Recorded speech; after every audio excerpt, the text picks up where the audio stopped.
এই জমিনের ভিতরে মন গড়া বিচার বাদ দেওয়া লাগবে। শুধু যদি একটা ছবির কথা বলি, বিচারপতি মানিক,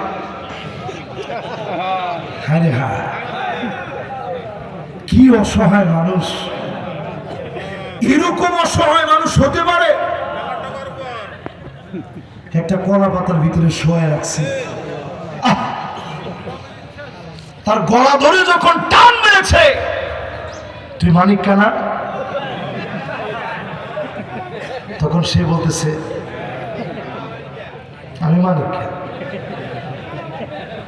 সে নিজে তার বুকটা উঠায় দেখাচ্ছে আমি অসুস্থ, আমি রোগিয়া। তার মানে কি বুঝেন? আল্লাহ পাক বুঝাই দিয়েছে, আল্লাহ রাব্বুল আলামিন বুঝাই দিয়েছেন, জালেমদেরকে আল্লাহ যখন ধরেন কলা পাতার ভিতরে শুয়েও রক্ষা পাওয়া যায়। আমি তো মনে করি সুপ্রিম কোর্টে, হাই কোর্টে, বারান্দায় ওই বিচারপতি মানিকের ছবিটাকে, মাথাটাকে ব্লার করে দিয়ে কলা পাতার ভিতরে আল্লাহ শুয়ে দিয়েছে। প্রত্যেকটা জায়গায় ছবি দিয়ে দেওয়া দরকার, জালেমরা যেন শিক্ষা নেয়।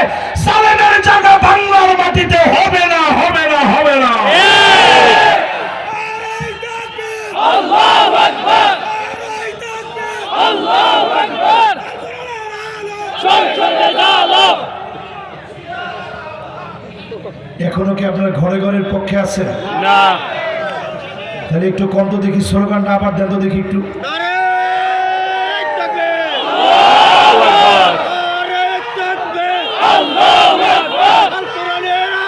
সংসদে যাও, আল কোরআনের আলো। মাশাআল্লাহ, মাশাআল্লাহ। আপনাদের মন ঠিক আছে তো ইনশাআল্লাহ? তাহলে সংসদের ঝলক, এটাকে আমরা চাই। এটা কিন্তু কোনো এই মাহফিলে আপনাদেরকে আমি নতুন করে কিছু দিচ্ছি তা না, সরাসরি কোরআনের আয়াত, শুধু একটু অনুবাদ করে আপনাদেরকে বোঝাচ্ছি। 1 নম্বরে বিচার লাগবে কি দিয়ে? ন্যায় বিচার প্রতিষ্ঠায় 1 নম্বর কাজ লাগবে কোরআন দিয়ে বিচার করা লাগবে। 2 নম্বরে লাগবে মন গড়া বিচার। মন গড়া বিচার কি?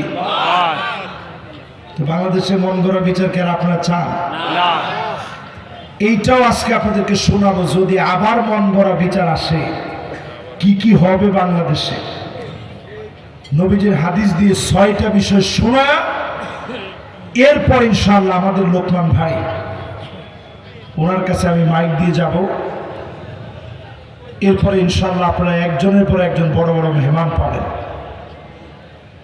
এবার শুনতে থাকেন। 3 নম্বরে জমিনে ন্যায় বিচার কায়েমের জন্য 3 নম্বর কাজ কি? ওয়াহদারুহুম আন ইফতিনুকা আন বা'দি মা আনজালাল্লাহু ইলাইক। ও নবী, সতর্ক থাকা লাগবে।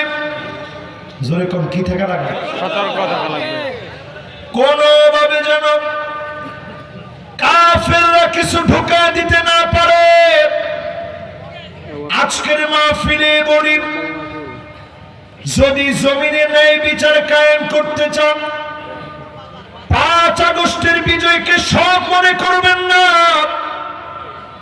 সতর্ক হন আজকে থেকে। সিভিল কু হতে পারে বাংলাদেশে, সাংস্কৃতিক কু হতে পারে। ভারত যেইভাবে আমাদের দিকে তাকায় আছে, 2 মিনিটে নাকি আমাদেরকে শেষ